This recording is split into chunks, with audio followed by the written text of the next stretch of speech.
السلام علیکم ورحمۃ اللہ وبرکاتہ۔ سوال نمبر 1، تمہیں کس نے پیدا کیا؟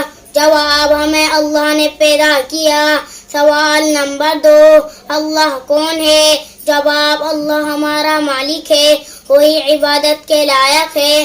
سوال نمبر 3، اللہ نے دنیا کو کس چیز سے پیدا کیا؟ جواب، اپنی قدرت اور اپنے حکم سے پیدا کیا۔